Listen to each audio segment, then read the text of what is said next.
nígbà tí wọ́n sọ fún mi pé Mr. Akínkúnmi ń láìkì mi wọ́n fẹ́ fẹ́ mi ó yà mí lẹ́nu pé ìyá mi lè gan lè support bàbá mi fúrú nǹkan yìí wọ́n fẹ́ fẹ́ mi Mr. Akínkúnmi ọ̀rẹ́ dádì mi eléyìí yà mí lẹ́nu tó sì fẹ́ èrè gbòmìjẹ́ lójú mi àmọ́ ìyá mi sọ wípé wò ó bàbá rẹ̀ ò lówó lọ́wọ́ Mr. Akínkúnmi dẹ̀ náà wọ́n nífẹ̀ẹ́ rẹ̀ àwọn láìkí ẹ èyí tí ó sì nọ́mbà ó káfá gbàlagbà kó tọ́jú ẹni ó máa sọ̀jú kéèyàn fẹ́ ọmọ kékeré tí ò ní mọ̀ èèyàn tọ́jú lọ aláyè sí i àwọn àgbàlagbà ló ń tọ́jú èèyàn ó kì í wúrú Mr. Akínkúnmi yẹn ta ló fẹ́ sọ pé wọ́n ti bàbá ẹ̀jọ̀ rẹ̀ gbẹ́ ọdún ni bàbá ẹ̀ gbà lọ́wọ́ wọn bàbá ò gbà tọdún 4 lọ́wọ́ ẹ̀ gbogbo ìdàbẹ̀ ní pé bàbá ẹ̀ dàgbẹ́ ni pé òun ló bí Mr. Akínkúnmi ó ṣàmì àwọn wọn tó kú ó fi góòdù báyìí ó fi ṣeré kiri ni ọkọ mi pé láti fẹ́ Mr. Akínkúnmi o ìyá wù mí ọ̀rọ̀ ló wù mí o màámi ṣé bí ẹgbẹ́ yìí ni wọ́n ní kẹfẹ́ ńgbà táyìn wà ní kékeré ẹgbẹ́ yìí ni wọ́n ní kẹfẹ́ ẹ̀yin ò ṣe lọ fàgbàlagbà kí sí kí Mr. Akínkúnmi ò dá lọ́mọkùnrin àbí mi lè dúró wọn bí sugar daddy but fẹ́ wọn fi wọ́n ṣọkọ èmi ò lè fẹ́ wọn o èmi ò lè fẹ́ wọn o ò lè fẹ́ ta ni ọ̀rẹ́ bàbá ẹ̀ ni kò ní ṣe yàmàyàmá ó máa tọ́jú ẹ̀ ìyá mi sá confuse mi ó jẹ́ kí n mọ̀ wípé Mr. Akínkúnmi is the best man for me to marry ẹ sì mọ̀ mi ní option bí màá ti ẹ̀gbọ́n sí bàbá mi lẹ́nu tí mo sọ pé màá sá kúrò nílé ṣé màá sá fún ìyá mi náà ni torí mi náà gbìyànjú kí n sá kúrò nílé o mo lọ sọ́dọ̀ Mr. Akínkúnmi mo jẹ́ kó yé wọn pé mi ò lè fẹ́ wọn wọ́n dàgbà jù mí lọ wọ́n èdè kó yé mi wípé àwọn ò fọ́ọ̀sì mi láti fẹ́ o àmọ́ bàbá àwọn ló mọ̀ bàbá òun ló gbọ́ pé òun fẹ́ fẹ́yàwó mi ó sì wọ́n kó òun pé àṣẹ ò lè fẹ́ lágbájá ni dáàdì máa ní èmi ní kẹ́ ẹ wá fẹ́ ask your father tí ò bá believe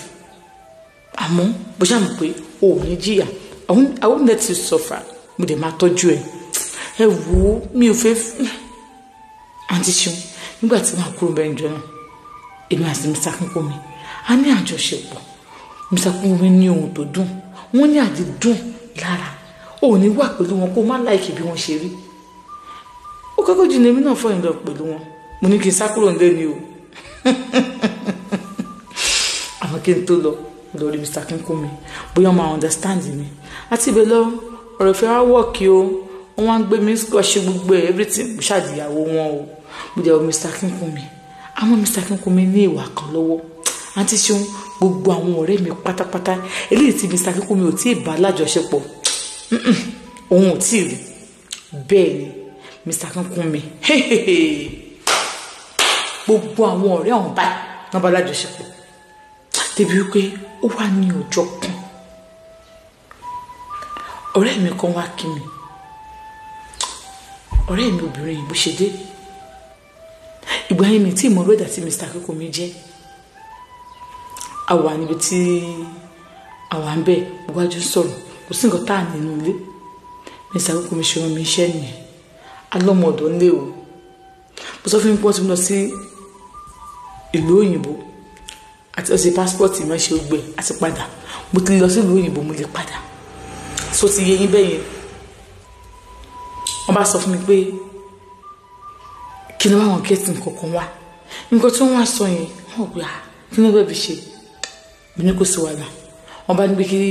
dírẹ́bà kó drive mi lọ bá ní tó ń drive mi lọ púpọ̀ lè lọ rà wá ń gbà yẹn wọ́n nínú ọ̀fẹ́ kó fọwọ́ kankan àwọn pa àwọn láìka táwọn máa jẹ àwọn ẹ̀kí dírẹ́bà máa fọwọ́ kan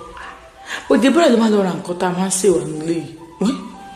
ó bá lọ ọ̀rẹ́ mi wà lórí ìjókòó ọ̀rẹ́ mi tẹ̀lé bóun fẹ́ tẹ̀lé wọ́n máa wọrí ìjókòó dúró rẹ̀ ó ń bọ̀ àti ṣun nígbà tí màá padà dé nípsìkì ẹnu ọ̀rẹ́ mi tó wá kí mi nípsìkì ẹnu ẹ̀ ti nù kúrò ń bẹ̀ ó yà ìlẹ́nu gbé báwọn mo ṣe mọ̀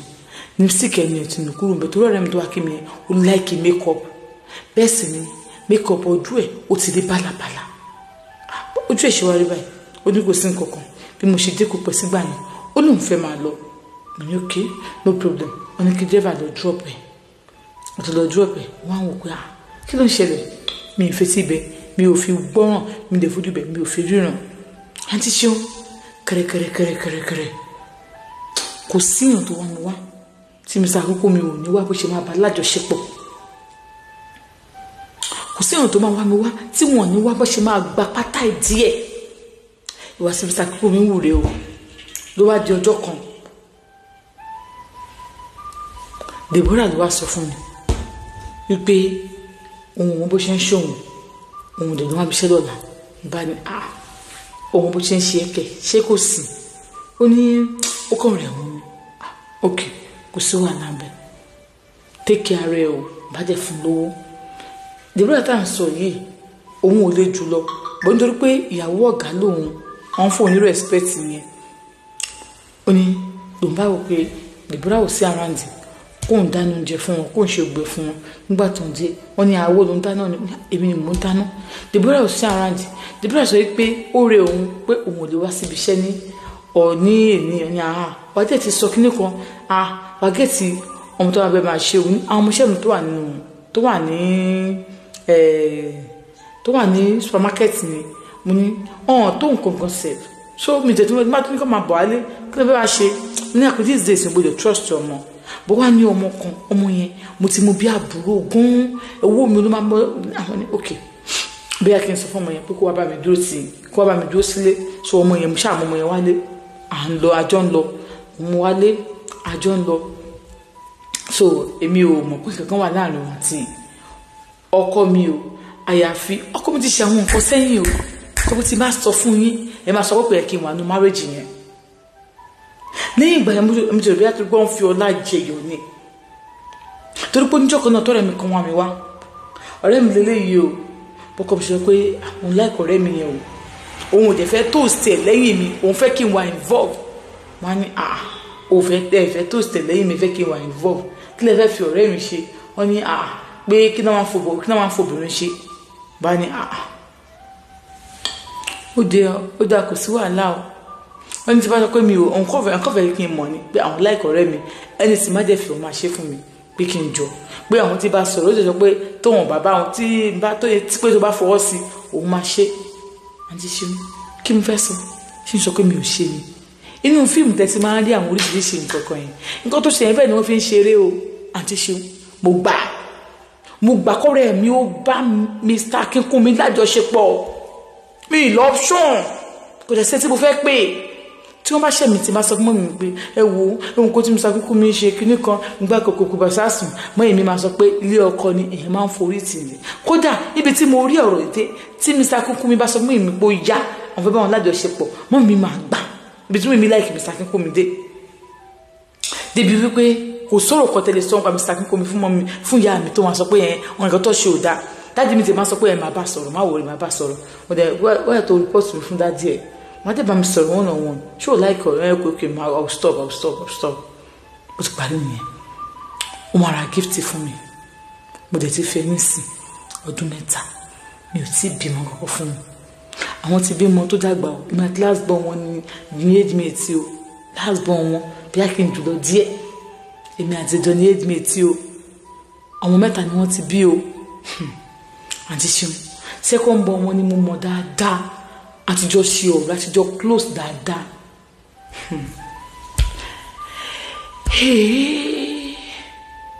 Mr. Akínkúnmi kò sẹ́ńtì wọn lè bá sùn ọ̀rẹ́ mi mo ṣàbà sọ pé ọkọ mi náà láìkè ẹ̀mí àni kò ṣoṣù ọ̀ gẹ́gẹ́ bí ọ̀rẹ́ tó sọ pé láíláí òun lè ṣerú ẹ̀ oníṣoṣù ọ̀ òun ò fẹ́ wàhálà o òun fi kàn wá bá òun ò fẹ́ wàhálà o gbà tí ó sì ń lé ọkọ tó ń dẹ̀ ń wo lówó bó ṣe ń gbé ṣe mo ṣọ́ mo ní mo ṣú ọ̀ mo ṣe bá lájọṣepọ̀ nìyẹn o wọn ò ní mú lọ sínú yàrá wa o fíṣítọ̀ rọ̀ òun ni wọ́n jẹ́ bá lájọṣepọ̀ mọ́ wò pé ṣé bọ́n ṣe ń bá mi lájọṣepọ̀ wọ́n ṣe ń bá wọn pípín náà lájọṣepọ̀ torí kájọ sùn látàlẹ́ mọ́júmọ́ tó má fi lè ṣe ẹ̀kan wọ́n ti wà ókè ní ọgbẹ́ kò ń ṣe àjẹkánú kí ẹ̀ sáà ti jẹ́ ni òwe wọn nìyẹn kì í ṣàjẹkánú kí ẹ̀ sáà ti jẹ́ ni àmọ́ kò sí ọmọ kankan obìnrin tó kọjá tí wọ́n ní bá lájọṣepọ̀ àbí tí wọ́n ní fẹ́ tú lásọ̀wọ̀ wọ́n máa ń travel o dáadáa tó bá dẹ̀ ti dé báyìí wọ́n máa ní pé ibi iṣẹ́ for now kì í sinmi ibi iṣẹ́ náà kò sí nǹkan méjì kì í ṣáàtì wọ sexy clothes kí n dẹ̀ máa lọ kí n dẹ̀ máa bọ̀ káwọn ẹ̀mí dẹ̀ máa wọlé kán máa bá wọn lájọṣepọ̀ ni wàá mọ̀ pé wọ́n wá lè bá lọ́dọ̀ ọmọ kékeré tó ń bá mi ṣiṣẹ́ so bí mo ṣe rí báyìí ẹ wo àárọ̀ ọjọ́ kejì ìgbà tílẹ̀ mọ́ mo sọ fún ọmọ yẹn pé kò ní bá mi ṣiṣẹ́ mọ́ o ó dẹ̀ ní kí ló